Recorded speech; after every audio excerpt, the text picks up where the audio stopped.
माझ्या सर्वांना, माझं नाव अजय नरवाडे. मी BROमध्ये आहे.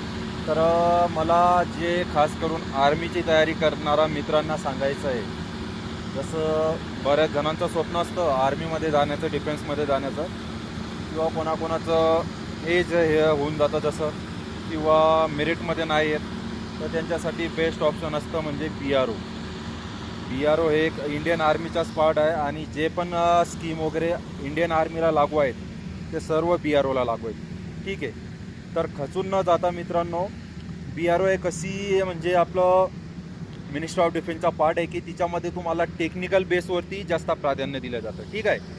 तर तुम्ही टेक्निकल बेसवरती जसं व्हेकल मेकॅनिक झालं, इलेक्ट्रिशियन झालं, अदर जो पण ट्रेड असतो डिझेल मेकॅनिक वगैरे, जसं मेशन ट्रेड आहे, तर मेशन ट्रेडसाठी तुम्हाला आपल्या महाराष्ट्रामध्ये कोर्स आहे कन्स्ट्रक्शन सुपरवायझर्स, आपण मराठीत बोलतो त्याला स्थापत्य अभियांत्रिकी सहाय्यक. ठीक आहे.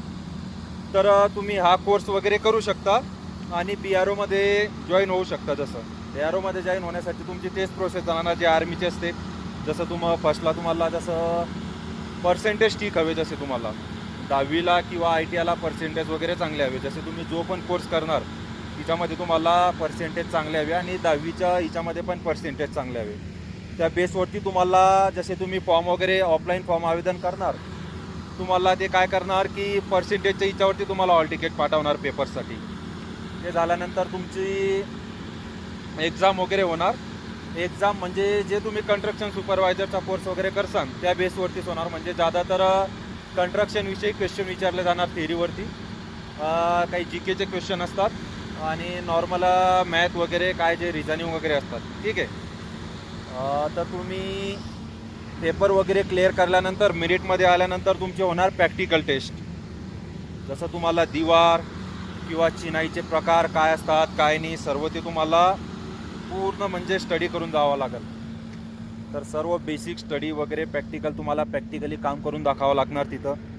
प्रॅक्टिकल झाल्यानंतर जे व्यक्ती प्रॅक्टिकलमध्ये पास होणार त्यांचं मग मेडिकलसाठी ते लिस्ट बनवणार. ठीक आहे.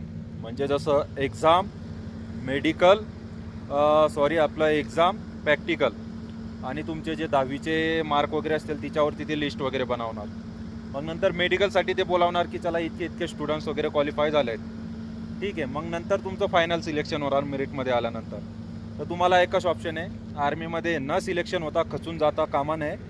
BRO एक असा बेस्ट ऑप्शन आहे मिनिस्ट्री ऑफ डिफेन्समध्ये. तर तिच्यामध्ये तुम्ही जसं कन्स्ट्रक्शन सुपरवायझर्स कोर्स करून तुम्ही जॉईन होऊ शकता. ठीक आहे.